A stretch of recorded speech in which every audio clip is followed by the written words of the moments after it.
I'm honestly really excited to talk about. I mean, just like almost you have so many cool insights into all these different. Even like the time when you were telling me about your time in Puerto Rico, Oh yeah. like you lost your. I was like, oh wow, Quarter okay, life crisis. That's what I like yeah. to call it. What were you? So you were there I studying? was Was that there. through Grandview Yep. that you were I there? was studying with I was at Grandview. I believe it was the summer, yeah, of my between my third and fourth or junior senior year at Grandview. Yeah, And I was just taking like Spanish literature and language and studying and kind of was also an excuse to be on the beach in Puerto Rico, you know what I mean? yeah, absolutely. It's also an easy place to forget about your responsibilities otherwise. So, um, but what exactly? I mean, you say like, I mean, you forgot you forgot the charger, and then, um, like, did you know consciously like, oh, I I can go get one or not? But like, were you intentionally not trying Yeah. to submit, or like, what was going on in your head at that You time? know, I was so young. I don't think I realized what was kind of going on. I was kind of probably subconsciously doing a little bit and just choosing not to acknowledge it. Yeah, I got there, realized I didn't bring my laptop charger, and I was like, oh, like, well, I'll figure it out. And then one day turns to the next day, and then you don't really figure it out. You're just, well, I'm studying. I'll focus on my studies. I'm doing X, Y, and Z, and it just turned into a low priority thing. And then by the time I got home, it was kind of too late to apply. So just kind of honestly, I let one thing lead to another, never addressed it kind of, and just focused on the studies I was doing while I was there and having fun. And probably also, debating with myself whether or not it was something I kind of wanted to do or I thought I was capable of doing, applying to med school. So I think if that even makes any sense. no, yeah, absolutely. So then, did you have to wait for a whole nother year Yeah. to apply? Yeah. So the Really? way med Okay. school applications work, I'll probably be a little off. It's been a long time since, but they open up in like the end of June and people submit their applications immediately because they want to get first in the door. They want them to be the first ones reviewed Yeah. because med schools start reviewing those and offering invitations to interview pretty quickly and they fill up quickly. And so if you get in late, you'll probably be on a wait list if they even do like your application because they've already extended enough to fill up their interview spots. Mm, And so you have to be really quick and it's just one cycle a year. gotcha. So if you don't get in this cycle, you got to sit out a whole year till you apply the next one. Where did you go to med school at DMU? Yes. No. Oh, you did. Yeah. Yeah. Okay. Was that always where you wanted to go, or like did you like when you were applying to med school? Is like the rule of thumb? I mean, like because generally, like when you apply to college, it's Mm-hmm. like 3 to 5 Yeah. options. Not that the options 3 through 5 are ever like a Like where you realistic want to, where yeah. you want Yeah. to go. Yeah. You Or know? where you think you might, but Yeah. yeah. Like I applied to like the University of Florida, and Yeah. I was like, not gonna go there, but it'd But be why cool. not? Yeah. You get But that why? acceptance. It feels Yeah. good. It's an Yeah. option For if you sure. wanted to. Yeah. I knew I wanted to do DO just because, like, growing up, all the doctors I knew were DOs. And I didn't have any other physicians in my family to, like, base that decision off of just my exposure growing up. So I only applied to DO schools, but I also think maybe in part too because I thought that was my best chance to get in because MD schools are notoriously a little bit more competitive. With a lot of research, you have to have a lot of research, and research just really wasn't my thing. And so I knew if I wanted to be competitive for a lot of those, I'd need more. So I applied DO. It's what I knew. It's what I admired. And it's what resonated with me the most. I think I applied to like 17 schools. Oh, holy cow! Yeah. And honestly, I was like, wherever it takes me. Because that's Gotcha. kind of where it comes down to, kind of similarly to even applying to residency. You kind of just take what you can get if that's what you want to do. You don't let your second, third choice school stop you. If you get an acceptance, you pick your favorite one out of the acceptances that you get and you go. Because if you decide not to go, that can kind of also be like if you turn down a Mm, cycle, that can also sometimes be a little bit of a red flag. Schools, maybe won't know, but they'll bring it up later. And you got accepted last year. Why didn't you come? We accepted you, but you declined interesting. the offer. Why didn't you come? Yeah. And then they worry about your maybe commitment to that field, that Mm. profession. So yeah, you just shotgun method, and then whatever acceptances you get, you line them up and you pick your top choice out of those if you're lucky enough to get one.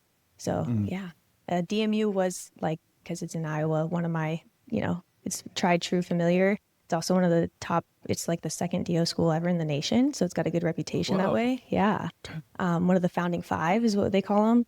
And so I got a couple acceptances, and then DMU was one of them. So I was like, yeah, I'm taking it. It's got a good reputation for a DO school. So you bring up DO, and it's something that at least I'm seeing more and more, like, that resident poster comes out Yes. and you see all the new residents or the, returning ones.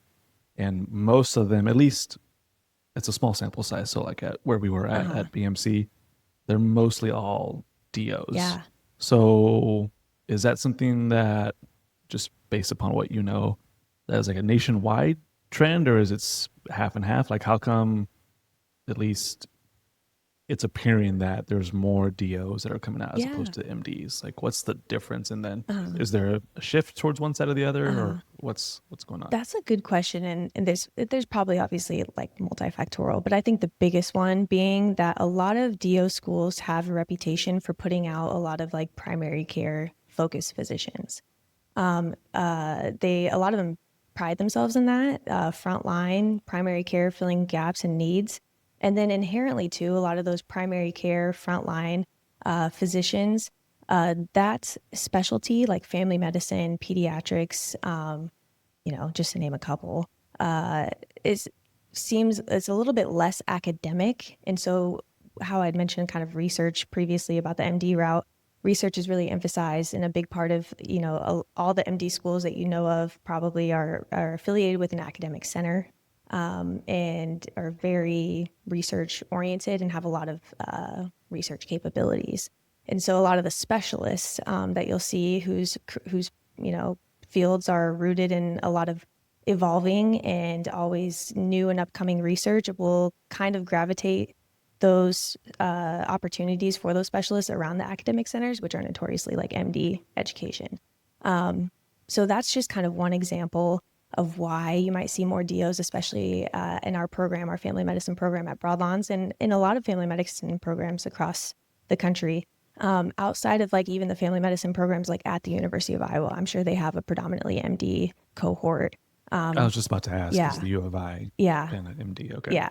So it's kind of like regional, what schools are in the area. It's kind of just like notoriously what that school attracts in terms of medical students. Some medical students know they want to do primary care, so they gravitate towards those schools that are notorious for putting people out in primary care. So there's lots of different opinions, thoughts, but I would say research and academia kind of gears you more towards the MD route, which kind of inherently gears more medical students towards subspecialties than like primary care, DO, osteopathic. I mean, holistic medicine kind of gears you more towards primary care, and those primary care specialties. Yeah. Gotcha. Yeah.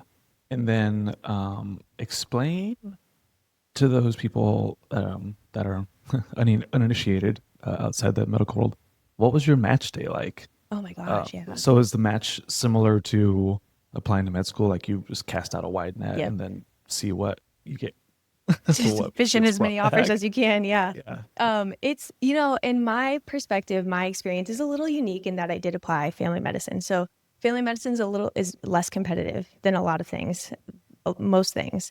It's where my passion was. So my match day was a little less nerve wracking than maybe someone else's might be. But it's nerve wracking nonetheless, because regardless of whether or not you're confident you're going to match in the specialty you want, which is a whole other conversation, you don't know where you're going to go. And you're just kind of at the whim of the match. So you apply, you interview kind of similarly to medical school, but now with your letters of recommendation and your reviews from your clinical rotations in medical school. And you interview with all these places, and then you rank every place that you interviewed at. However many you got, however many interviews you got, however many applications, whatever. You rank all the ones that you got, and then you find out on a Monday if you matched. And there's so many layers to it. Some people might apply multiple different specialties, and they'll get a notification that they match, but they don't even know if they match their top choice specialty or if their second choice Oh man. specialty. They don't know if they're going to be OB-GYN or family practice or, pediatrics or Yeah. radiology or dermatology. They don't even know yet. I knew I was matching family medicine because I only applied family medicine. So when I found out I matched, Gotcha. I knew I was family med. So you find out if you match on a Monday, and then you find out where you matched on a Friday. So you wait that whole week knowing that you matched, Okay. and then you find out on Friday where you matched, what program you matched with, and where you'll be moving to for the next 3 minimum years. Yeah. Yeah. Why why the wait? Like, is there a reason Yeah. why? Like, Everyone always wants to know, right? That's the question. And a lot of like medical students are like, why do I have to wait? And I didn't even really realize this until after I got to residency. When I got the experience, I saw that for programs, so you find out if you matched on a Monday, and for the people who find out that they didn't match, they now enter the SOAP.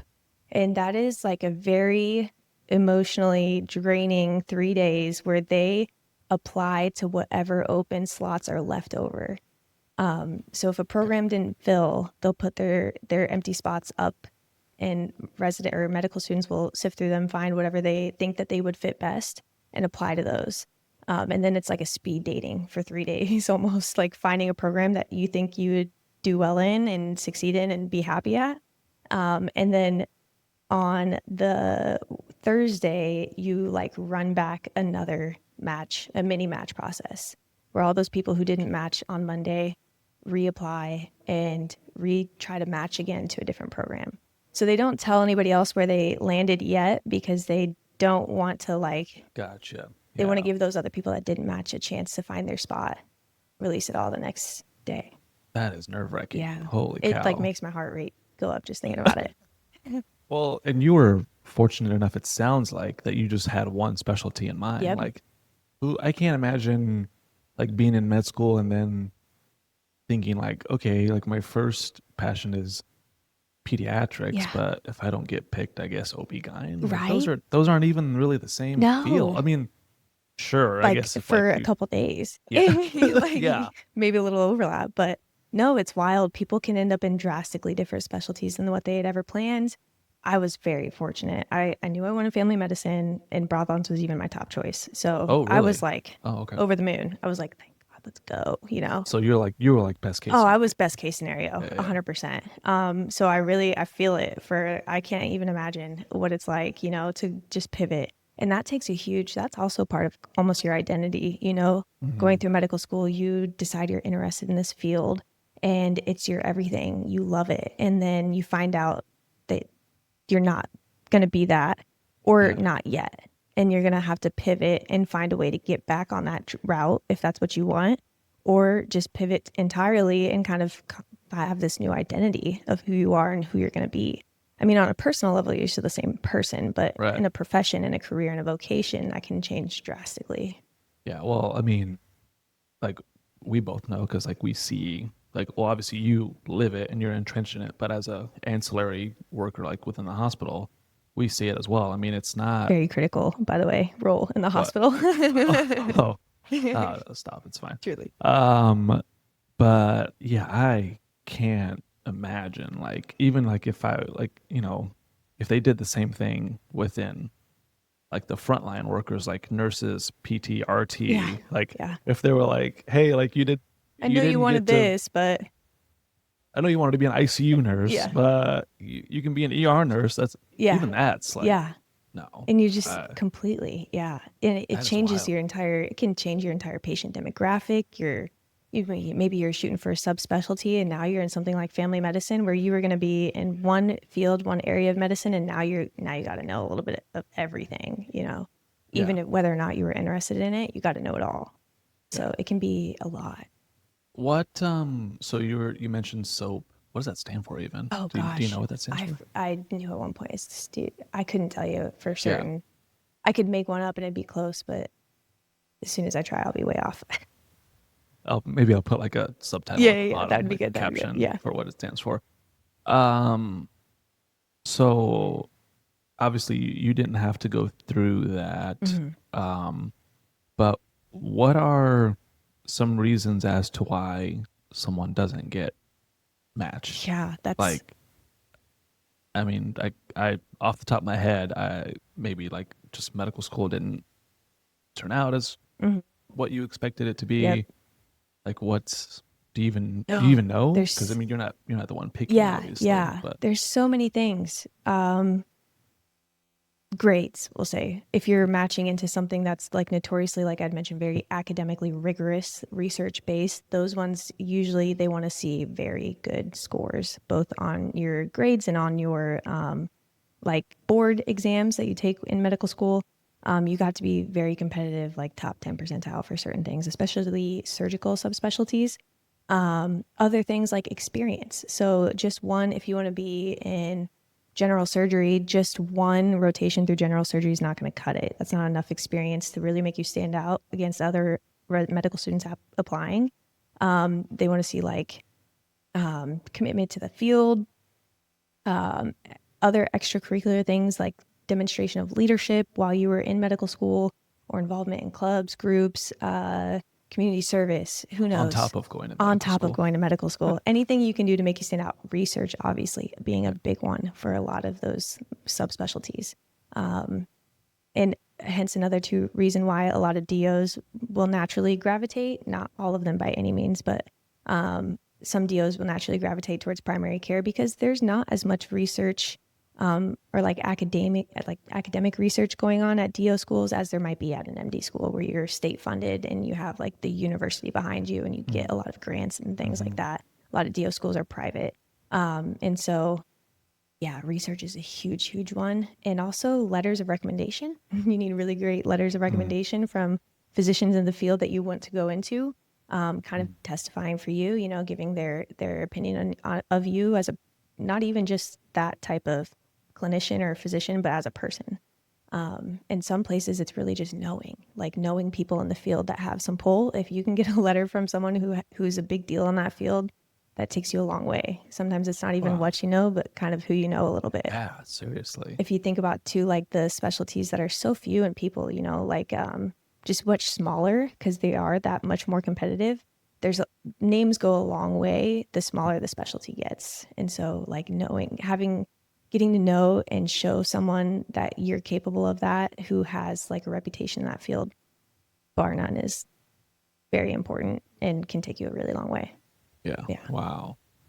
So when did you decide that being a physician is what you wanted to do? When was that? Like my senior year of high school. Really? Senior year Yeah, of high it wasn't like a school. lifelong thing. Yeah, yeah. I mean, relative to my life now being like 31, senior year of high school, I've had a long time. I wanted to be a physician, but it wasn't one of those like since I was a kid type thing. Yeah. That yeah, yeah, I don't know. That's when I decided. I didn't mean to sound surprised because the gentleman I just had on for the previous episode, Dr. Nate Noble, Oh my he gosh, Nate Noble, yeah, icon. He's yeah. so cool. Kind I was I looked him up. That hasn't been released yet, has it? No, it hasn't been Oh, I released. can't Yeah. wait to Well, listen. when this episode comes out, Okay. it'll be Oh my gosh, released, I'm but it following someone hasn't. like Dr. Noble. Yeah. No, I'm just playing. Great. Big No, shoes to fill, Raquel. exactly. And Dr. Cruz. Oh my gosh, Yeah. what am I doing here? No, it's Imposter fantastic. syndrome. No, no, no, no. But he had mentioned that, yeah, it was like junior, senior in high school. He decided that he wanted to Yeah. become a physician as well. So I don't know why I was like surprised. No, I didn't. Yeah. I wasn't even reacting based off surprise. I promise. I was just like, do I dive into that whole thing now? Because that could be a long story too. Like how I waited so long, but to No, know. why not? Well, I think as we both take a drink of coffee, and I mean, this isn't really medical field related, but I mean, I think it still translates. I remember in high school, like freshman, sophomore year, where did you go to high school at? Was it a big school? No, No. rural Iowa, Okay. class of like 36. And that was like a generous sized class. Yeah. Yeah. My wife, I think, had a graduating class of like, oh, I want to say 50 something, but I think that's wrong. Anyways. Yeah. So at my high school, there was a college and career room or something. Yeah. Did you guys have anything like Yeah, that? like an AP kind of room where you took some like college courses. No, it was Oh. like strictly like we had somebody like a counselor there, and she was like strictly there to help you decide like what college and what career you wanted to go to. Yes, we did have. Yeah. But I bring that up because in hindsight, I think it's like crazy to ask like a 16-year-old, hey, what do you want to do for the rest of your life? And like you have to make that decision now. How could you? I think I'm in the same boat. It's insane to think that person that young would even know what even exists in the world. Yeah, Yeah. absolutely. Because I look back and I'm like, what? Like, what the hell was I doing? Truly, truly. I felt terrible like when I was coming out of high school because like I didn't know what I wanted to do. Well, and I think now that's more that feels safer to me as an adult looking back at the kids that age. It's okay not to know what you want to do, but as a kid in that age, you think, gosh, I don't know what to do. I'm already behind because I don't know where I'm going next, and all my peers are going someplace and they have a plan, but there's so much life ahead and so much Yeah, more experience to be had before you really delve in and put those blinders on and commit to one thing. It's hard. yeah, Yeah. no, absolutely. And so I mean now in hindsight, I've got a couple of kids, and you know if they don't know, I'm like that's totally fine, dude. And with the cost of education nowadays, Yeah, ooh, please take a year off if you need that to figure yeah, you're out gonna save yourself a lot of a trouble lot of by trouble. not deciding. Yeah. Yeah, And a lot of money yeah, for sure. by, yeah, deciding too So early. what inspired you to be a physician? That's a big It decision. is. I mean, Yeah. and did you know, like, going into it, what that exactly entailed? Because, like, what you just told me, Uh-huh. I can't imagine telling, like, a 17-year-old kid, all right, well, this is what it's going to look like. Yeah. Like, did you have any idea? Not really. And I think it's impossible for like, 17, 18-year-old to really even fathom that because it takes so much time. And I mean, if you're talking about like medical school residency, that's a minimum 4 years out after your 4 years of undergrad. So, I mean, if you put undergrad, med school, and residency, assuming the shortest residency, that's 8, 11 years. I mean, that's more than half of my life up until that point as a 17, 18-year-old. So hard to put into perspective. But I had, okay, so I'd grown up, my parents, my mom was a nurse and my dad was a paramedic. And so I thought they were the coolest people. They had the most interesting jobs. I would go to their work, and like one of the other paramedics would make like balloon animals. And I thought that was the coolest thing ever. And then I was like trying to make balloon animals. And my mom, as a nurse, would take care of people. And obviously, like one of her coworkers had like sea monkeys on her desk. I don't know. Oh, Going to visit them at work was the most magical thing ever. And hearing their stories and the way that they like took care of me too. They just seemed to always know what to do for everything. Being like first responder and a woman who is the epitome of the front line of medicine and direct patient facing, like the model of care. And so when I would get sick or something, obviously growing up in a house with two parents in the medical field, you had to be sick to go to the doctor. mm, Like, you'll be fine. You had to know that it was going to be something that you couldn't recover from on yeah, your own and yeah. be somewhat serious if, you're two parents who are already in medicine and kind of have, a grasp of general medicine. You had to be kind of sick to go in. And so when I thought my parents were cool and knew everything and I got sick enough that I needed to go to the doctor, I was like, who is this that they're taking me to that must know everything? If my Even parents don't know, more even than, more, yeah. how do they know more than my parents, would talk about the physicians in the community and respected them and admired them and really, yeah, had great opinions of them. And so for me, looking up to my parents, if my parents respected and admired these people and took me to them when they didn't have the answers, I thought that they must just be like out of this world, untangibly, like a different level. So I just also grew to respect and admire their profession as well. And in a small rural community, the family docs are like the end all be all kind of for a lot of those people. You don't have a lot of specialists in the area. Not a lot of people have access to the level of medicine that they need. So those family docs kind of like take that on Yeah. and learn, and they have to have such a wide breadth of knowledge. And as a kid, it just seems like they have to know everything, right? Or they seem like they do, while also being like some of the most empathetic and kind and like community leaders. And they always just have a calm demeanor and just seem really admirable, trusted. So I noticed that as a kid, but I never once in a million years thought I could be that. But I knew I was interested in like the sciences and healthcare. And I'd taken like, I was really a jock in like high school. I really was just into the sports. I was super competitive. And because of that, I wasn't super on my grades. I was like, yeah, whatever. I go to school and I get good grades because I'm supposed to, but I didn't get the best grades by any means. As long as I can still compete, Yeah, I'm good, exactly. right? Yeah, Yeah, exactly. As absolutely. long as my parents are okay with my report card and they didn't have super, they were like, study, don't do bad, Yeah. B's fine. And I would compete in sports. And where does that even go from there? So I knew I liked the sciences. That kind of came more naturally. I actually enjoyed that versus other things I was just doing because I had to, like math. Oh, dude, yeah. Math, awful. So I was drawn towards those. And then with my interest in my parents' fields, I knew healthcare would be really exciting. And while I was going through school, my mom had changed careers completely, and my dad both. And I got to watch them firsthand work really hard. Um, while I was, they probably didn't realize how much I was watching, but my dad was a paramedic, and then he became the director of the emergency department, and then he became the associate administrator, and then he became the CEO of the hospital. Oh, wow. And my mom changed career fields. She was getting her master's, and she took like I think it was ethics or law in medicine, and decided that she liked law and she would go back to school to be an attorney. Holy cow. Yeah. And then had a practice with my grandma, who was also attorney, but also came to that career profession, through her life, wasn't always that. And they practiced together. And then my mom applied to become a district judge and was selected for that position, was the first female district judge in her district. And so I watched them pivot their careers completely and work really hard to achieve these things that just seemed like you wouldn't even think about, just Especially wild. at their stage of life. Yeah, with Yeah. 4 kids at home. And, they were the epitome. My mom always said, just show up, just show up, Mm-hmm. just show up. Mm-hmm. And so when they asked me what I was going to do my senior year of high school, I said, I don't know. I'm interested in medicine and healthcare, but I don't know what I'm going to do. And my mom said, well, why don't you like be a nurse? And I said, oh, I don't know. I feel like a lot of my friends are going to be a nurse, and I don't know if that's what I do. It just didn't like really like spark anything crazy. And then my mom said, well, why don't you be a doctor? I was like, eye There we roll, go. like, yeah, right, dude. Do you know who you're talking to? And she said, oh, honey, you can do anything you put your mind to.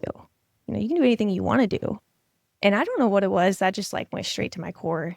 And I think it was because they kind of modeled that for me. You know what I mean? Yeah. And I was like, you know what? I think maybe she's right. Like maybe I can just do it. So I told myself I was going to go to college and do pre-med. And, depending on how I did, if it went okay, I would Yeah. just go for it. And I got a 4.0 my first year. And I was like, okay, we're doing it. And then I Yeah. saw my student loans and I was like, I have to become a doctor. It's too late. It's too late. It's too late. These have to get paid. I'm too invested. This was too expensive. Went to a Yeah. private school. Probably could have chosen differently, but no regrets. And so that's how I came Yeah. into that journey. Yeah. Wow. Sorry, that was a long No, story. that's great. It's perfect timing, actually. Restart that. Perfect. You doing okay? Yeah, absolutely. So, looking back now, you've just finished residency. Yeah, Congratulations, crazy. by the way. Thank Kind of a you. big deal. Surreal. Um, Looking back, if you could change anything about how the whole, well, this is probably, it's a huge question, right? It's like, where do you even begin? Yeah, yeah. If you could go back and somebody was like, okay, Dr. Relph, we want to just overhaul how the whole med school residency program is done. Yeah, Built, is yeah. built. Like it can be done better. Uh-huh. Where do you even start? Like, is there things that are like you look back and it's like, yeah, that was a huge benefit. I needed that. And then are there um things in the system that are like, what the heck are we doing here? Yeah. That's a good question. Um, you know, it is similar to what you said earlier about like young, like high schoolers figuring out what they're gonna become in life. Med school, getting into med school is one big hurdle. And then once you get into med school, it's like a crash course. It's like drinking from a fire hose of just information at a level that's like hard to really digest without really breaking it down to like literally the molecular level. And I think we spend so much time on that that you do the first 2 years just classes, studying exams. And then your second 2 years are clinicals where you're going out and rotating through the different specialties. And actually, University of Iowa, I know at least, is doing this already. They're kind of moving up those clinicals a little bit earlier because you don't get a whole lot of time in medical school to get exposure to lots of different specialties before you're kind of forced to choose which one you like. And, you know, if you do 10 months in your third year, as you're getting into the summer between your third and fourth year of medical school, that's when you're starting to apply for residency. Like ideally, you've made a choice. Your fourth year, you apply for residency, and the match interviews and everything happen. I mean, you submit your application in the summertime, and then you get interviews and you schedule them like August, September, October, November, whatever.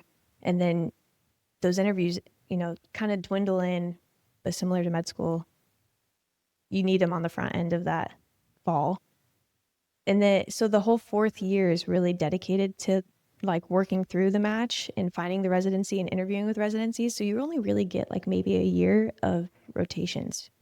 And if you have 12 and you have to do the core ones like emergency medicine, family medicine, OB-GYN, everyone has to do those, gen surge, you have to do like the core ones. That only leaves you a couple months of electives where you get to go explore things like, what about like pulmonology, or what about critical care, or what about urology, or what about ophthalmology, Neuro, oncology. neuro, Yeah. oncology. There's so many specialties out there that aren't a part of the core, you know, rotations that you can get as electives, but you might not get exposure to ever. I mean, you might not ever rotate with someone in medical school in a specialty that you might be interested I'm in. sure there's even specialties that you're just not aware of. Like For going back to sure. Dr. Noble, he's a Yeah. behavioral pediatrician. Like, Yes. what if So there's interesting. someone out there that just is like, I didn't even know that was an Yeah. option.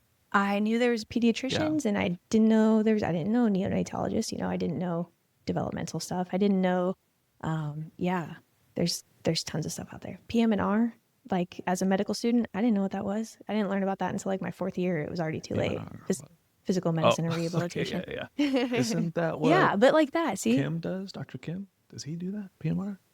Um, I'm not I sure. can't remember. I have to listen to his episode again. Yeah, yeah. Um, But stuff like Shameless that. plug. Episode Yeah, 2. number 2. Things you don't get exposure to. I'd move that up so people get more, because so they can apply, so they know what they want to spend their entire career doing. Yeah, that's wild. Yeah. Holy smoke. So, okay. Yeah, I know you said you have to go you have to go through certain rotations, right? I can't remember if you gave a number though. Like what does that leave you with? Like how many rotations does that leave you with? Gosh, off the top of my head, there's at least like 8 of them. I mean, emergency med, family med, OB-GYN, general surgery, psychiatry. You have to go through internal psychiatry too? medicine. Really? Yeah. Oh, Internal wow. medicine, that's 6. And I mean, I know there's a couple more. But I mean, 6 alone at the bare minimum that I can come up off the top of my head, that only leaves you 6 more months. And that's being extremely generous of elective. I know I'm forgetting some of them. I feel Right. silly when I listen back, but So I yeah, mean maybe like there's 4 there might be rotations 4. left? Yeah, Holy cow. before, and like, and then the other thing is too, getting the exposure to that field and then finding out what it takes to match in that field. Yeah. Because it's one thing to just like know that you like it. It's another one to be able to have time to prepare an application that stands out and get the letters of recommendation and, you know, God forbid the research. How much research are you going to be able to pump out in 4 months? Like really none. You can get involved, but you can't publish anything. Yeah. So unless you So, go into med school like really knowing, like yeah, for a lot I of already people, know I'm doing. Yeah. ophthalmology. Yeah. And that's because even in the didactic years of medical school, you get like, you know, you get some education on the eye, but not like Yeah. not like you do on like biophys or, you know, pathophys or anatomy and all the, you know, the big fundamental cores, which kind of lend themselves to other specialties more naturally, you know?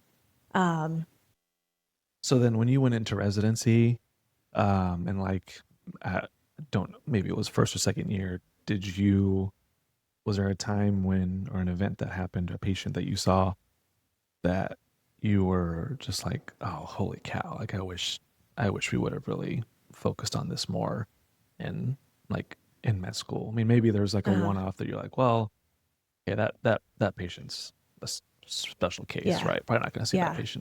that type of patient Yeah. again. But was there Uh-huh. like just a recurring theme maybe that you had in your head that like, how come we didn't go over this more in med school? Like, why was this not talked about more? More.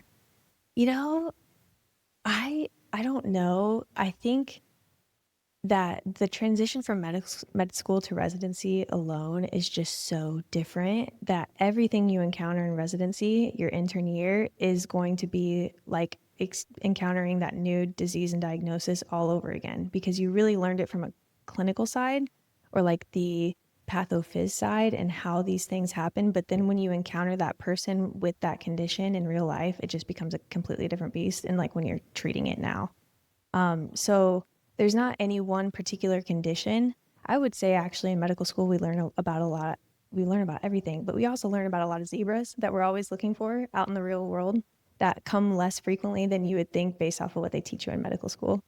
You know, Oh, if you talk yeah. about a zebra, you see it once every, a zebra being a very rare condition or whatever. That's what we call them. I would say on the counter side, it's usually that you've learned about a lot of these very rare, like telltale signs and symptoms of a rare disease, and you kind of are always looking for it out in the real world, but Yeah. really you're just learning how to manage like the most common and all of the things. But yeah, I think that we actually delve into things on a way, way, way deep level, which is what we need to know what we need to know going out. But probably more common than not, we're looking for things that are more esoteric and academic than what the majority of the population carry. Gotcha. So I think we probably err on the side of getting too specific with some things and thinking that a basic problem is actually more complicated than it Yeah, is. for sure. Yeah. Gotcha. Obviously, sometimes the inverse, Yeah. but Now, while you were in med school, were you working in healthcare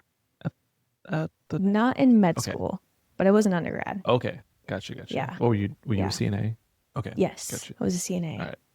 10 out of 10 would recommend anybody in healthcare, Yeah. like before, whatever professional degree or whatever you're doing, get some type of Yeah. patient care. Absolutely. It's game changing. It really makes you stand apart from everybody. You just get to understand healthcare at a level that some people overlook, and you get to like really see the nitty gritty of it. But yeah, I was a CNA for a couple of years, few years, first in the hospice. And then when I wanted to switch routes or, pivot and get a little bit more acute exposure at the cardiac ICU at Mercy. Oh, really? Okay. Yeah. Cool. Yeah. What was hospice like?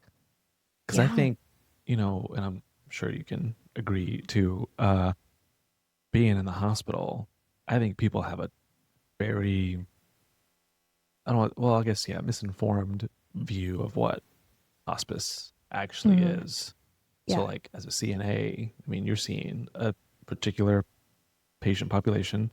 Mm-hmm. What were those? How long were you there? A year or? Like a year and a half, Okay. maybe year Yeah. and a So half. what Yeah. was that like? That was uh very valuable. I'll also say it was a little also being young. I was like 18 at the time. Um it was a great and unique experience to have your first patient care and introduction to your own experience in healthcare being focused around death and dying because nobody likes to talk about death and Yeah. dying and it's uncomfortable for a lot of people. And I don't think people know that it can look so different for everybody. One person's journey through that can be completely different and look completely different than somebody else's. And so while it was kind of harrowing sometimes, it felt like, especially being young and you feel like this is kind of taboo. Part of working there, they also ask you to kind of become comfortable with your own thoughts and feelings of death and dying and like your own mortality because you kind of have to have some footing and understanding and like acceptance of that before you can really care for somebody going through it.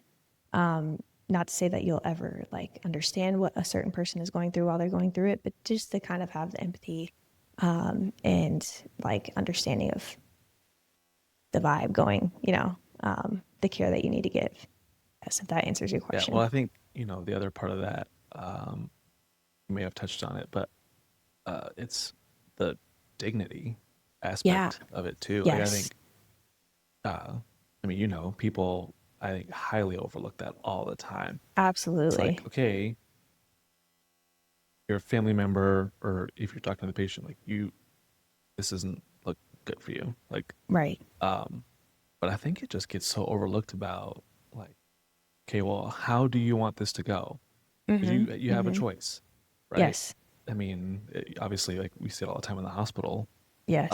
So like how important is that for patients? Does it So make the important. situation easier for a patient or no? No. Not at all. Um, you like having that Or conversation? just being like, okay, well, like I know I'm gonna pass away, but at Uh-huh. least I'm gonna do it in like a graceful, Yeah. for lack of a better term, manner, I Yeah. guess you'd say. Yeah. Oh my gosh, it's so different for everyone too, even that conversation. Some people, if they're fortunate enough to live long enough to have already come to terms with death and dying for themselves and their own mortality, might look a lot more, graceful for lack of a better word, or they might retain more, feel like they have more acceptance over the process, versus someone who might have like a terminal diagnosis with limited life expectancy. So the people I worked with in hospice, a majority of them were there for like weeks to months. To get into hospice, to qualify for hospice, you have to have a diagnosis where your life expectancy is 6 months or less. And so that can range from anywhere from a couple weeks to like the full 6 months. And sometimes people even overshoot that estimate and are there for a little bit longer.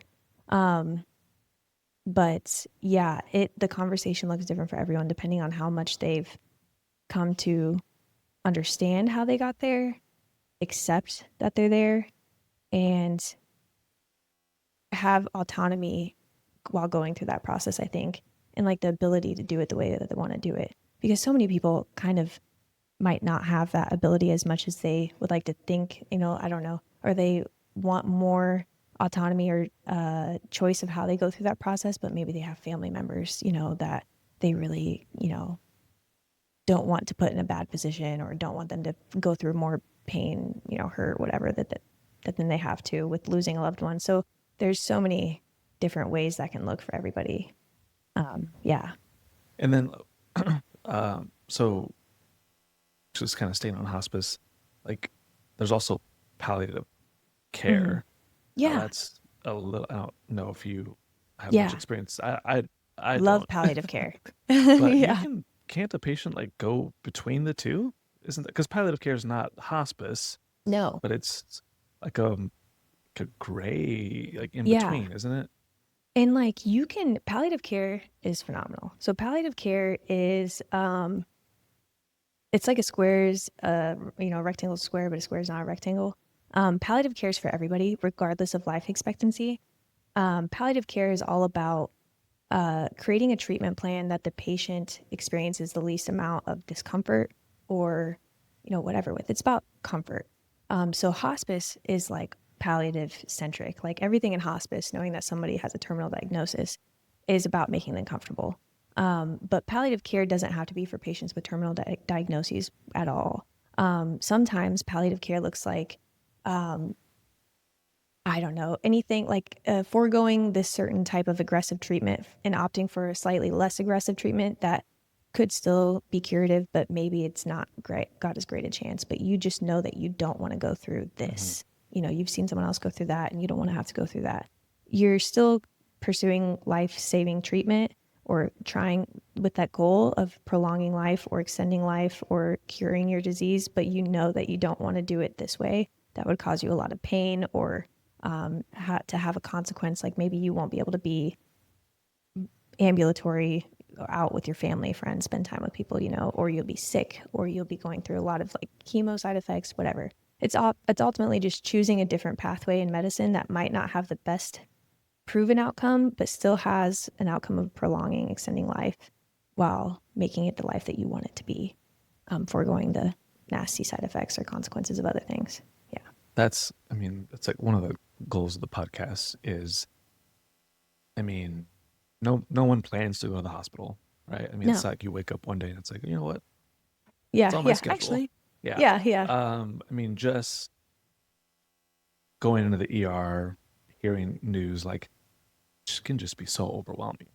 Like, Oh yeah. it's honestly crazy how much information like we pump at patients, like who are not most of them probably like at least I rarely ever see like a healthcare background Yeah. patient generally, Yeah.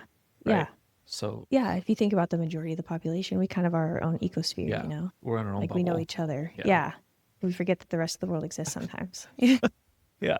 Like our friends are nurses, our like the other Yes. residents. It's Yes. like, yeah, absolutely. It was like me going to the mechanics. I don't know the last thing about my car, but you're going to tell me a bunch of information. I'm going to know nothing. It's going to mean nothing to Yeah. me, you Yeah. know? Yeah. And Yeah. so for a patient to go into a hospital and just get bills with all different types of patient, like I Hmm. mean, palliative and comfort, that's like one tiny Oh, segment of yeah. the entire conversation catalog of what you're about to go through. It is Right. nuts. Like, Yes. so kind of stay on this engine here.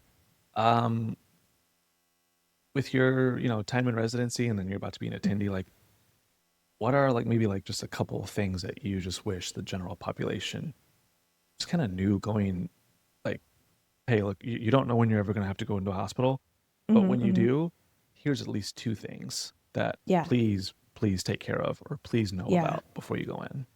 Yeah. Oh, man. Everyone there is really there to help you. Yes. Nobody gets into this field just to like keep you in the hospital or, just to dilly dally. Like truly going into the hospital, it's hard because people will go in and they'll be afraid, of course, right? Because it's new to them. Maybe they're receiving a new diagnosis that they know nothing about. And with fear, sometimes comes anger or sometimes comes like, just anything, anxiety. And it's easy to kind of like fall into the like, why am I here and why are they doing this and why is this the case and are you sure that's the case? And I think one thing is like, knowing that people are there to help you and there's no such thing as too many questions about what's going on. There's no such thing as like, yeah, just too many questions. Ask questions. That's what we're there for. And I love it when people ask questions because it shows me, like, I'll explain it to them. And sometimes I try to assess where they're at, like in their understanding, and then meet them where they're at and help get them to where we are then that day with what we know about their condition. Um, and when they ask questions, it just helps me further understand where they're at so that I can make sure I meet them there and they truly feel involved and informed. Because I think that's when a patient has the most autonomy, feels like they have the most power to make a change, to make a difference, and be involved in their care. So there's no such thing as asking too many questions. It's incredibly important that you feel involved and that you are involved, and that you just take everything in as much as you can. And if you feel like you're experiencing some type of confusion or doubt or whatever, ask questions. Like that's what we're there for. So I guess those are the two biggest things. Like be involved and know that we're there to help. Yeah. That's like the power I combo. can I can absolutely concur. Like I I don't think there's a nurse or like an RT or a PT that's just there for like the Nobody goes paycheck or into this something. field. No, Like they're there no. because like they love like the problem solving. They're like they Yes. love the patient interaction. Like Uh huh. I mean, not to be insensitive, but like the excitement of it at Yeah, times. yeah, yeah, yeah. Well, it's like such a cognitive like exercise. Yeah, It's fun to think through the problems and then solve the yeah, problems. And then you see the patient get better for that and you're like, yes, that's like literally the whole purpose of yeah, it. So yeah, that like I know maybe social media is like an echo chamber right now, and I know I'm probably just seeing. I don't know how much of the actual world feels. I know there's a lot of doubt with medicine and skepticism and feeling like people are not trying to do the best for you. But I swear, there's not a person who dedicated this much of their life to seeing people at their worst yeah, and being there with them at their worst, sometimes on the worst day of their lives. Like we didn't do that and sign ourselves up for that just to make it worse. yeah, You know what I mean? Like it yeah, already sucks being there, undoubtedly for the patient the most, but also being the person delivering bad news. Nobody wants to do that.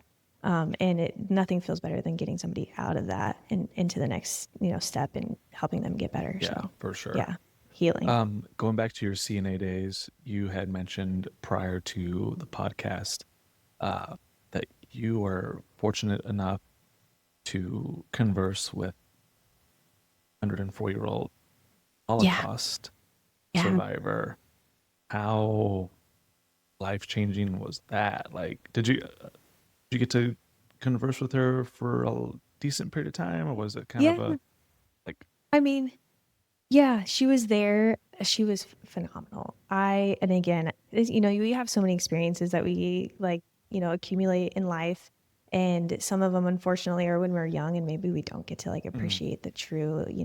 But I knew that she was like a phenomenal person, just even as an 18-year-old. And she was actually in hospice, and she was actually one of the ones who was there for longer than 6 months. Who had received a terminal diagnosis, anticipated less than 6, but outlived that diagnosis, but stayed in the hospice. And that was incredible. She was a quiet lady and a little bit reserved, but once you kind of earn, a patient's trust when they're going through stuff like that, you just listen and you just like care for them. And then they start to share life stories with you. And that was a really special part of hospice in general with her and with other patients, like everyone from a 19-year-old to, a oh man, 104-year-old. wow. Yeah. I mean, like looking at somebody the same age as me and then going 2 rooms over to a 104-year-old with like the most Yeah, extensive and unimaginable life experiences to someone who's barely even got to accumulate any, yeah, just surreal. Like, it's kind of crazy going, yeah, you get to hear the stories and hopefully glean a little bit of wisdom from them mhm, and just carry that with you and know that you were a person who was fortunate enough to have an interaction with that human being, especially at the end of their yeah, life when they're processing their own mortality is unreal. yeah. That's I think one of the other things too that's so beneficial about the field that we're in is the people you get to meet. Man, there's some Oh my fascinating gosh. people out there. Yeah, or Fascinating. just life events that you Fascinating. get to see, maybe for Yeah. better or for worse, unfortunately. Oh yeah. Yeah. Perspective that you gain from those Yeah, things. I was even when I was like, we're talking questions and stuff. I was like, yeah, this is my story. yeah, When you see so many people with exciting stories, you're like, this isn't a super exciting story, but you get to, that's one of the benefits of being in healthcare. You get to see, yeah, and hear so many just unique life stories that just bring you so much yeah, perspective into how little you might be in this grand scheme of yeah, for things in sure. this beautiful world. I Yeah. remember during COVID, um, I was at Methodist at the time, but I'm not going to break HIPAA. I'm going to try and be as broad as possible here. Right. But we had a patient and uh, autoimmune, Im- immunocompromised, so COVID certainly didn't help, you Mm-hmm. know. Mm-hmm. Uh, but realized that they were going to pass away, and young person, like in their 20s, Mm. and they got married in the ICU. Oh my Yeah, goodness. and because they knew that the Yeah. diagnosis was terminal, but I mean, being able to like be there for Oh my that is just goodness. like, A part of that man, wow. experience, it makes other things in life and other problems seem so small. Oh, And you're just like, absolutely. what was I even ever worried Yeah, about? And you see people going through things like this, or like hear yeah, stories of people, the Holocaust survivor losing her husband and her two yeah, sons.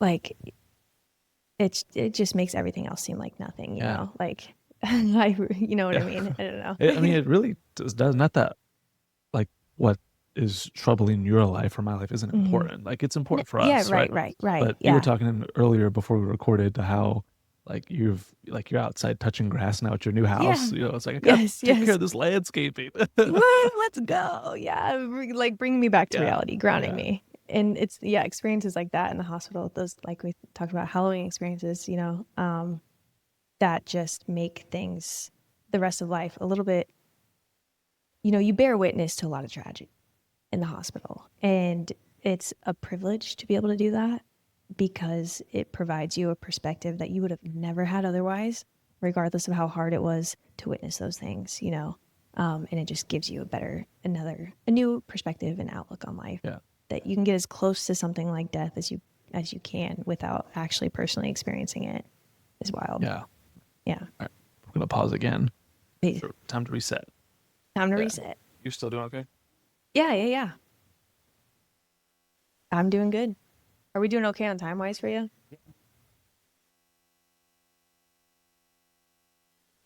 Oh yeah, totally. I don't have anything today till 4 o'clock.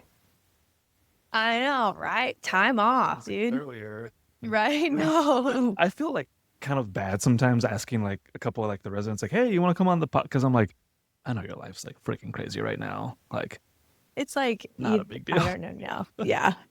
It's like you'd love to be able to go do things, and even something that you know you would enjoy doing, you're like, oh, I only have so many hours. Do I want to go do that or do I just want to rot? Oh my gosh, You know? dude, absolutely. I mean, I don't know. Just you explaining like the whole, timeline of things. I would go crazy, man. Like, Yeah. so Cruz was on, and I asked Yes. him, I was like, "Do you get what kind of advice do you give to incoming residents?" And Uh-huh. one of the things he said was like, put something on your schedule and like hold like yourself accountable to it, like Yes. something Yeah. fun, right? Yeah. So Exactly. like he had mentioned when he had gotten into residency, him and his wife made it like um a habit or to go. Mhm. They bought theater tickets, and they're like, Yeah. okay, we're Yeah. going once a month. I don't care how tired I am. Like I'm Yes. going. Yes. Um, and I was like, yeah, I mean that makes sense to Yeah. somehow, Like force yourself out of the house. Go do something. yeah, And house or hospital, like great. You live your entire life in both of those back and forth, back and forth. Like go force yourself to go do something yeah, else. Get out, go touch grass, yeah. talk to other people. Well, I mean, because you had mentioned earlier, it's like at a minimum, it's 8 years at a Yeah. minimum, and like Yeah. most of your friends are not going into healthcare too. So like Yeah. they're No. Oh, they're doing yeah. the 4, right? Uh-huh. And then they're like, I'm Yep. done. Like, And then they're starting their yeah, careers, starting yeah, families, starting their retirement savings, yeah. paying all their student loans. Yeah. I mean, it's like signing up for like 4 years of the military. Like, well, I'm Yeah. gone. You put your life on Yeah. pause. Yeah. How did you get through like that extra 4 years of residency? Like, how did you stay sane? Yeah. Well, fortunately, I had three.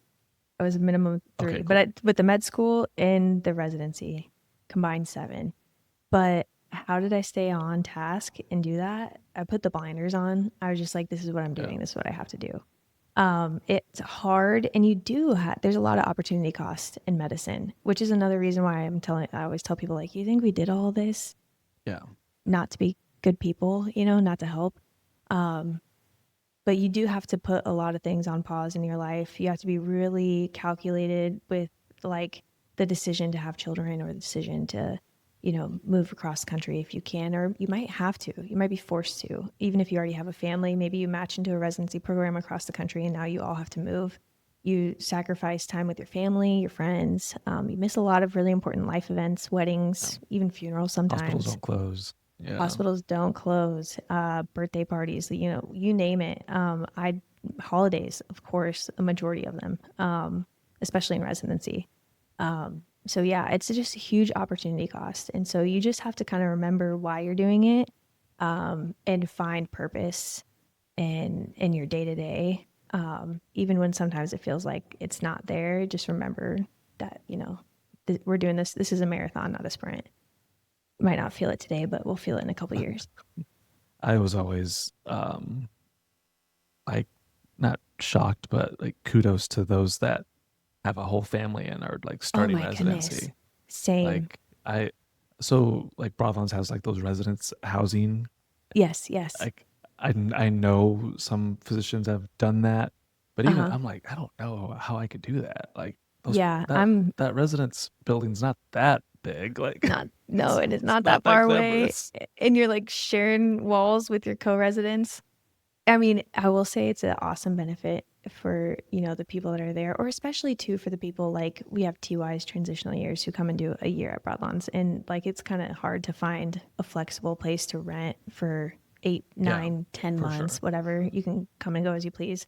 Um, and there's benefits to that housing, definitely. I like to be a little bit separated from work, so I never lived in it, Yeah. but it's definitely a life, your entire life there at Yeah. Providence. I was one of the residents that's there.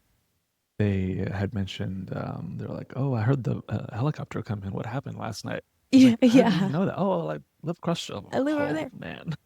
Can never, Okay. yeah. They swear that you can't see the No, you hospital totally from the can. backyard. I was You like, totally can you can. not? You can see the clinic. Yeah.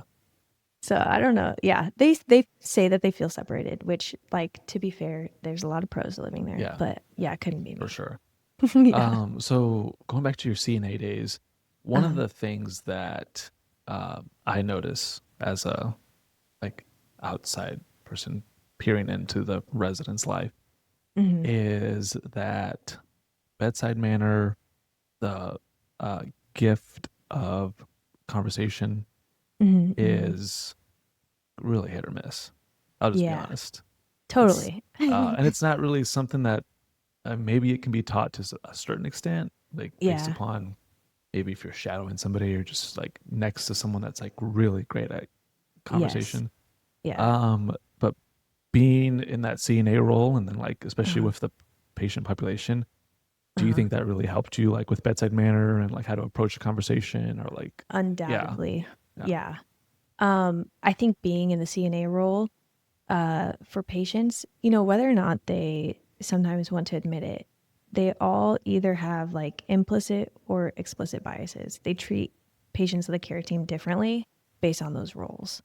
And um, I think when you're a CNA and you're with them doing the least glamorous yeah, things like bathing, feeding, walking, changing um, changing linens, changing their briefs or whatever, and you're with them in the most vulnerable moments, and they kind of already know that your role is you're not the doctor, and so they kind of will speak differently and be and act differently and talk about different things that they might not let the doctor or even sometimes the nurse in on.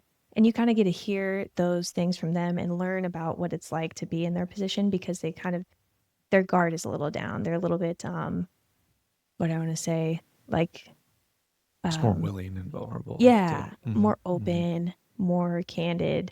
And so you really get to if you are smart and get, the opportunity to do that, you can really learn a lot about what it is to be the patient and what their stay at the hospital looks like, where a doctor might come in for 10, 15 minutes, 20, 30 if you're, having a longer conversation. And then that's really the extent of the interaction you have for the majority of the day. And you don't see the changing, you don't see the walking, you don't see the bathing, the feeding, all of like the rest of the 24 hours that they're there in the hospital. Um, so yeah, I think having that perspective and that experience just kind of humanizes the patient even more because you Yeah, realize that you were like sometimes it's easy to look at them as a case, especially when you're like slammed and it's just like you're trying to do the best for everybody and you're trying not to miss any steps and you're looking at numbers on the chart and you're listening to the patient doing a physical exam, but you forget that that patient has 24 other hours in the day where they're going through lots of other things, that you just don't see out of sight. So having that experience definitely helps make it easier to connect with patients and understand what they're going through while they're in the hospital. yeah. I mean, it's even just things um like doing patient rounds, and it's like, Mm-hmm. well, how come like the patient didn't get up and ambulate yesterday or whatever? It's like, well, if you're like a CNA or a nurse or like an RT or PT, even it's Yeah. like, well, he's got like neuropathy, like, or he Yeah. slept terrible last night, Yeah. Or he just said no. or he just said no, He just and refused. he's Yeah. like in an emotional like Going low, and through he stuff. just Yes. thinks this all sucks in general. Like, Yeah. yeah, And you have to understand where they're at to help them to get there and help them through yeah, that, you know?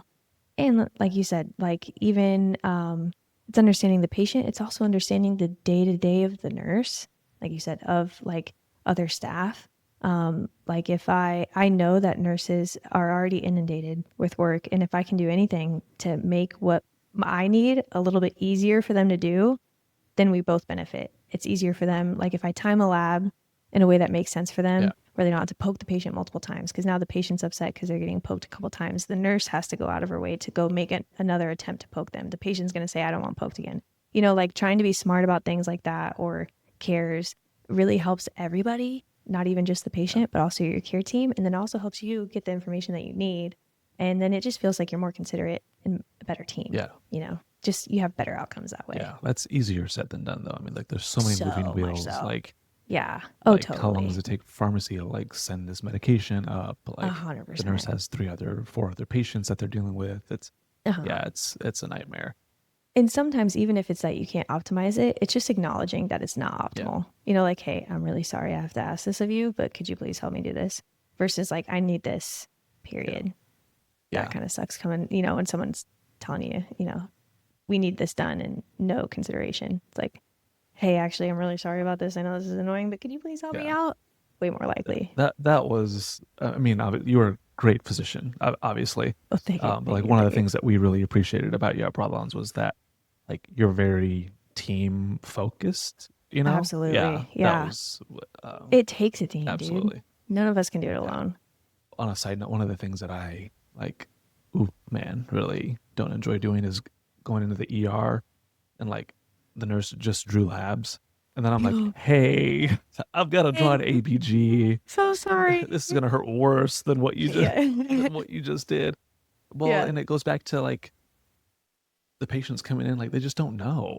Like, No, yeah. if, Well, and they don't know that, you know, in a perfect world, you would have been there when the nurse was getting labs and drawn that ABG, but you might have been in the ICU adjusting a vent. yeah, And that was critical and needed to happen right yeah, then. Couldn't have waited, you know? And you have no idea that somebody else needs an ABG drawn at the same time. The nurse is doing it's literally impossible to coordinate these things yeah. perfectly a majority of the Or time. and this is like rare that I'm able to do it. Like I'm there at that same time, and I can Uh, be like, hey, I can just draw your labs from this uh, ABG. That yeah, way, it's like yeah. one poke done. Amazing. Yeah, but Yeah, that again, the timing of it yeah. It rarely ever has to be happen. perfect.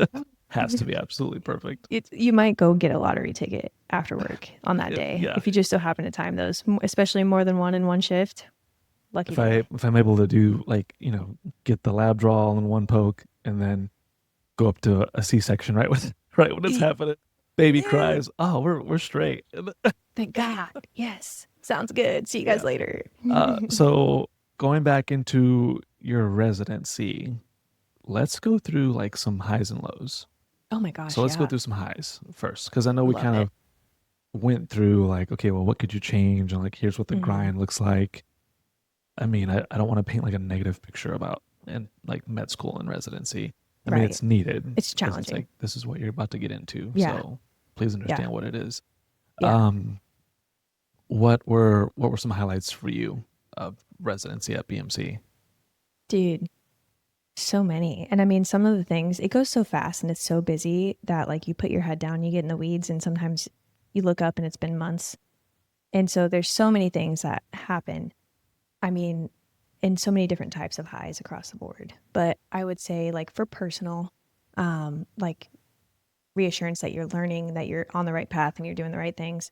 I think one of the first things that was really exciting as a resident, obviously, besides getting started, when you're an intern in your first year, you really, really are just putting your head down and taking feedback and learning. There's so much learning.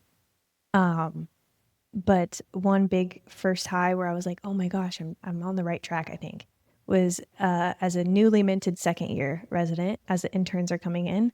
And one of our attendings like to say that the knowledge fairies visit you at night and they sprinkle like knowledge dust over you, you know? And you see the new interns coming in and you're like, that was Yeah. me. Like, I've come, that's where I started too. That I was the exact same way person, you know, starting with like essentially nothing but the esoteric, you know, knowledge you get from medical school and learning how to apply all this. And you don't realize how much you learned in that year looking back. But until you see like a reflection of you later Oh, and you're yeah. like, wow, I came a long way. And then you get excited to help them too. You're like, it gets better. I promise it gets better. Like this seems crazy and you don't know how you're ever going to manage it, but it will get better. So that was a high first. It's like seeing my own a reflection of myself and how far I came. Other highs like earning trust from your attendings, you know?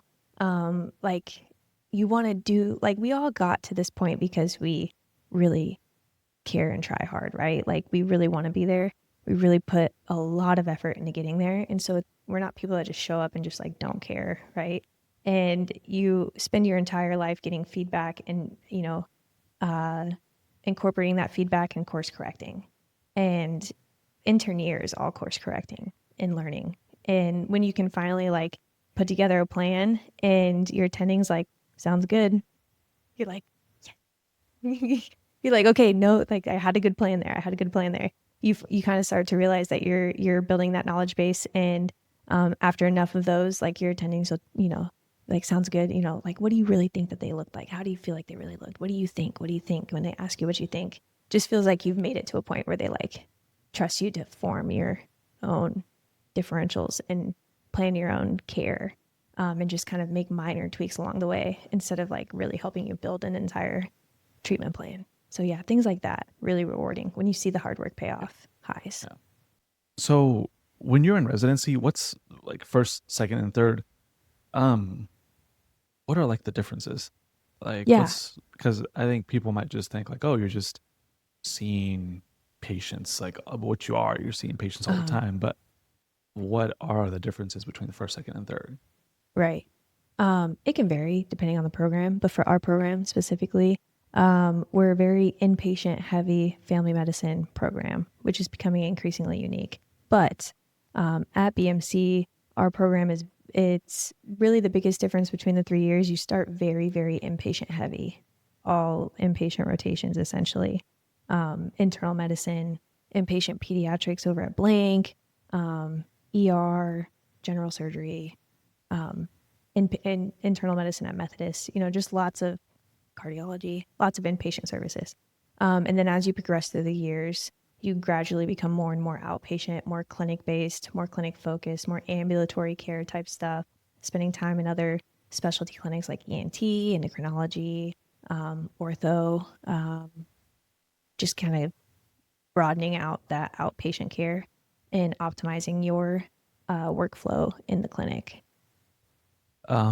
So you just went through the highs. Mm-hmm. Now let's dive into the lows a little bit.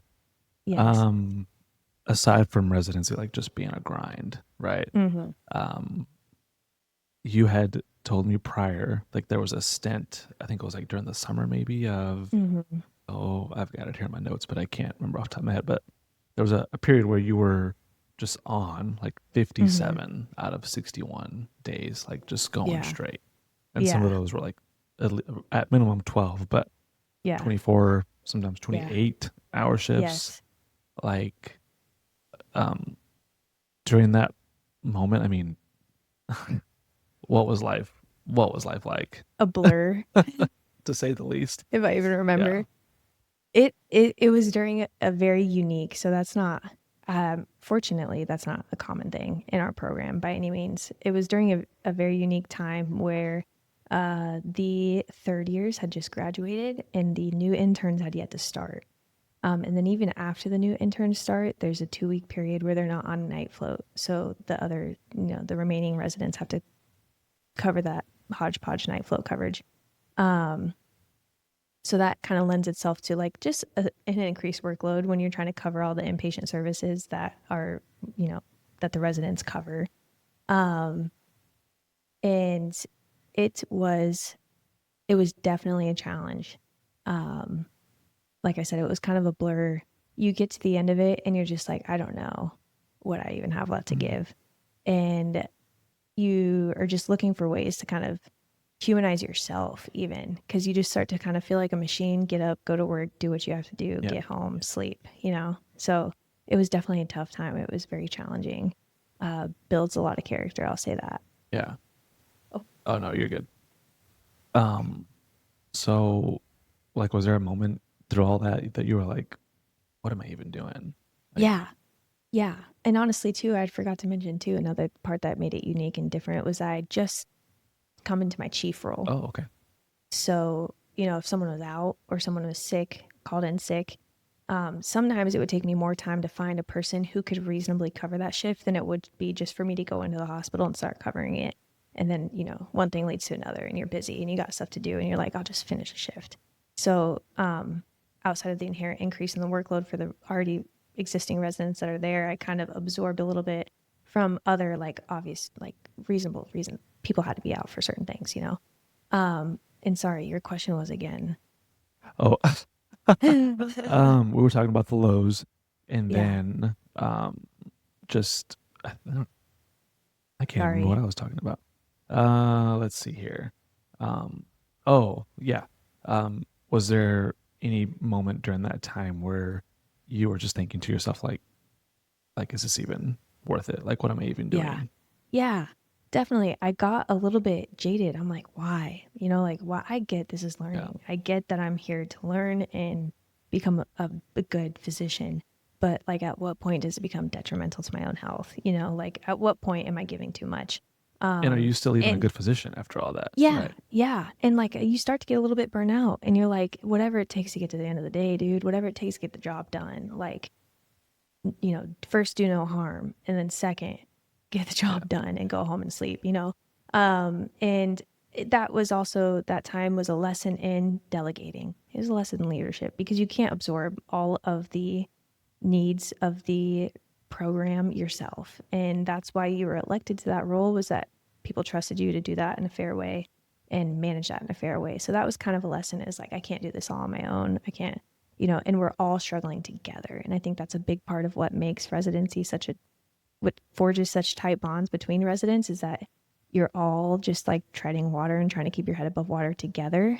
And you kind of like trauma bond Yeah. together through different Hmm. things. And so I learned, you lean on each other and you help each other. And then those same people that you lean on and that you helped will help you, and you just help each other through it and start to delegate things if you have to. And then you get out of that and then you get back on track, wheels back on the road, Yeah. and get after it. Yeah. And the other thing too is, it's unlike a like typical, not to say that in a disrespectful way, but like you don't get to choose when the busy time of your day is. Like, I No. mean, if a Yeah. patient comes in like at 6 o'clock, or like, I know if you're on like your, you know, uh, if you're not on your night rotation, generally, like, what time are y'all leaving? Like at 4:30, 5 o'clock during in the day? We sign out at 5. Yeah, Hopefully everyone's out of the building by yeah. 5:30. But like if a patient Yeah. comes in at 4:30, I mean, Yeah. that's still on you. Yeah. No, totally. And thank God we have Nana. She's we call her Okay. MVPAC. She's like our swing shift. But regardless, I mean, even as, how many times did we go to a crash section at 6 o'clock in the morning when the day team's getting Oh there? But you yeah, have no choice to like, yeah, lock in and get that done. Or someone's crashing in the ICU right at shift change. Like, yeah, that's when it yeah. happens. Yeah. Absolutely. Um, I'll never forget like and I'm not gonna go into details, but like the worst code I'd ever had. It wasn't at Broadlands, it was at Methodist, but 5:30 in the morning, Mm. and let's just say I didn't leave until like 8:30, just Yeah. because of like the situation itself. I was like, Yeah. I You can't can't just tag let out. Yeah, go. Yeah. You can't just hand that yeah, off. And sometimes too, even when you get home, you can't even just turn your brain off after something like that. As much as you want to rest, you're like still wired. Um, yeah, and that's just kind of the nature of the game in healthcare. Like, you cannot always just tap out. Sometimes you have to stay and see it through to the yeah. end, which is hard. Um, did you ever have a moment like that at during your residency? I mean, obviously, don't go into patient details, but like Yeah. that you'll just never forget, unfortunately. Oh, so many, so many. I mean, and talk about like lows too. Um, that I pride myself in being able to compartmentalize my emotions pretty well until you get to like the end of the 28-hour shifts, and you're just like, I'm gonna come undone, like whatever it is. I'm just tired. I can't even like think straight. Um, but the one time I'd mentioned that I'd ever cried at Broadlawns, tears of sadness, because I've cried plenty of tears of joy, um, but was the loss of like an infant. That is like just inexplicably hard for everyone. Um, and yeah, I'll never forget. It was like a crash section, everything, labor's going, someone comes in, they're in labor, whatever. It's going okay until it's not, right? We're watching baby on the monitor, baby's not looking great. We decided we had to go to section immediately. It becomes emergent. And we get back to the OR, and I've never seen somebody, I've never seen one of our OB-GYNs just so quickly and so efficiently just get that baby out. And it's silent. Like, and these happen, they're not common, but every time something like this happens, it really sticks with you. Probably feels more common than it is just because it's the most memorable. Um, but when those things happen, the whole OR is silent. Like, everyone's really locked in and just trying to stay on task and do the best thing that they can to prevent any bad outcome. And so when it's silent, baby comes out, we're, doing NRP, neonatal resuscitation protocol, because baby doesn't look great. And tears of joy come when it's quiet and you're doing NRP and everyone's very focused and you're only saying the essential things. Everyone kind of knows what they need to be doing. RT's there, thank God.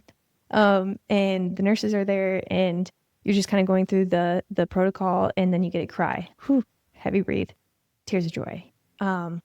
But the hardest moment for me was when it didn't happen that way. And it's, you do your best. Like, you do everything you can possibly think to do. And thank God, too, being a resident, you have an attending there. You have nurses who are far superior than you in NRP there to help you. You have RT there. You have a team there. You have experts there. And you really are leaning on each other. And you, like I said, do everything you can think to do. And that was the hardest experience for me, losing an infant, despite doing everything you can possibly do. We call blank, they're already there. They're helping us through and they're like the most badass people ever. The blank NICU. Crazy. Anyway, we have them helping us. And, ultimately they decide to call it. And it just feels like in that moment, the room becomes like a vacuum and it sucks everything good out of the air. And all that's left is like grief. And like after a moment like that, being in a code, you want nothing more than just like take a big deep breath and like just let go of all that adrenaline and all that like crazy excitement and like just try to get a deep breath. But in a moment like that, you find yourself like choking on tears. It feels like you can't get a deep breath even after it was over. And then it just hits you. And then you think, actually, okay, I'm going to like, it's quiet. All you hear is like occasional sobs. Everyone's struck with grief and it's just the worst feeling in the world. And then you think, I have to compose myself because I now have to go tell somebody the worst news they'll probably ever get in their entire life. And I can't even, with this emotion that I'm feeling, begin to fathom what they're going to feel, and it just feels like the worst feeling in the world, but you have to work through it and you have to be the leader that you looked up to at one point in time. And it's okay to cry with those families. It's okay to share grief with those families. If anything, it, comforts them knowing that they're not alone moving through grief, even though they're probably experiencing more grief than anyone in the room. Like, people are there to support them. And so connecting with humanity and using those experiences like that to connect with people is a level of human connection that like supersedes everything. Yeah. Like if you can meet somebody there in that grief or in the darkest place, whatever that grief is coming from in their life, and you can meet them there and empathize and acknowledge that and sit there with them and allow them to feel that without trying to fix it, without trying to, convince them otherwise or whatever. That's the level of human connection that you can only get by living through those experiences. And I think that's super valuable. Yeah. Yeah. And I think that goes back to what we were briefly talking about earlier, in that like med school can only teach you like so much, but until you have patient care experience and like, yes, get to unfortunately live those moments, like, you cannot talk. You cannot. Yeah, you can't teach that. No. Yeah, you unfortunately have to live it. But like I said, unfortunately, but it's a privilege, And to get to be the person who's trusted to be in the room when that's happening, that's like a level of privilege and trust that a lot of people never get, So yeah, it's very, that's why another reason why I'm like, people want to help. Like, we didn't get there because we want to go through these things. We do everything we possibly can to avoid them, but sometimes it happens, unfortunately, the worst. To wrap up today, I asked if you could have one honest, transparent conversation with the world about a single topic, what would it be? Oh my gosh. I don't know. I'm like, you could ask me any day. I'd pick something differently. Yeah. But like today and now, like I said, I think social media is kind of like an echo chamber, but I would say the topic about anybody is the value of primary care, the value of primary care. Maybe I'm biased. I'm obviously biased, but the value of primary care and the importance of having a primary care physician who you trust, who advocates for you, who you can have open dialogue conversations with about your goals, about your concerns, about, your treatment, and be an active participant in your own care.